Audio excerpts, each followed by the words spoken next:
दंडक वन की शांति उस दिन टूटी जब लंका का अधिपति रावण अपने छल, क्रोध और अहंकार से भरा मायामयी योजना लेकर सीता माता के पास पहुंचा।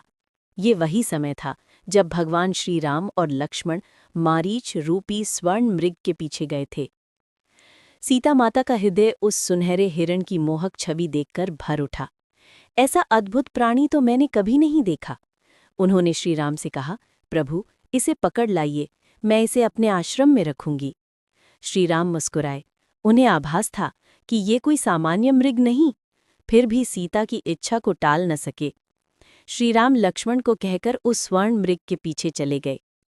बहुत देर बीतने पर वन में अचानक श्री राम की आवाज गूंजी, हा लक्ष्मण, हा सीते। सीता माता का हृदय कांप उठा, उनका मन भय से भर गया। उन्होंने लक्ष्मण से कहा, भैया, आप सुनते नहीं, प्रभु पुकार रहे हैं, आप शीघ्र जाइए, उन्हें सहायता कीजिए। लक्ष्मण ने फोल्डेड हाथों से कहा, माँ, ये प्रभु हैं, उन्हें कोई पराजित नहीं कर सकता, ये सब किसी माया का खेल है। परंतु सीता की ममता ने तर्क को पराजित कर दिया। आंसुओं में डूबी आवाज में उन्होंने कहा, यदि तुम नहीं गए तो मैं समझूंगी तुम मेरे राम की अनिष्ट की इच्छा रखते हो। लक्ष्मण का हृदय टुकड़े टुकड़े हो गया।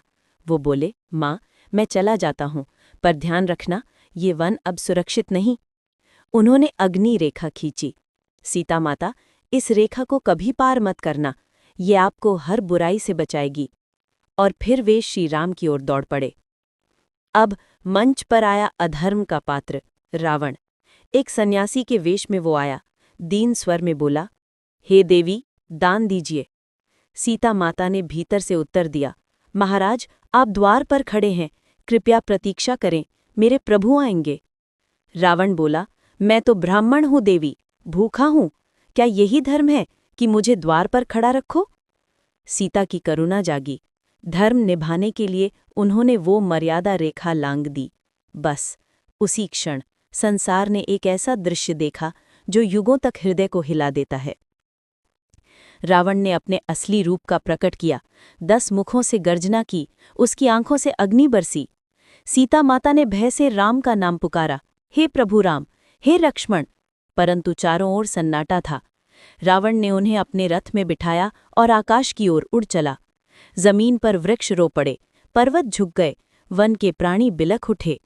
सीता माता ने आकाश की ओर देखा, आंसुओं में डूबी, हाथ जोड़कर कहा, हे प्रभु, मैं यहाँ हूँ, इस दुष्ट के बंधन में, मेरे प्राण आपकी शरण में है। उन्होंने अपने आभूषणों को फेंक दिया ताकि श्री राम को राह का संकेत मिले। जटायु, वो वृद्ध पक्षीराज, आकाश से नीचे आया और रावण से युद्ध करने लगा। वो लड़ा अपने प्राणों की परवाह किए बिना, पर रावण की शक्ति के आगे हार गया। सीता के नेत्रों से आंसू की धार बहती रही। जटायु, तुमने धर्म निभाया, मेरे प्रभु अवश्य आएंगे। इस प्रकार उस दिन हुआ सीता हरण, पर साथ ही प्रारंभ हुई अधर्म के अंत की गाथा। क्योंकि जहां धर्म को छल से चुनौती मिलती है, वहां से मर्यादा पुरुषोत्तम श्री राम के चरणों की आहट सुनाई देती है।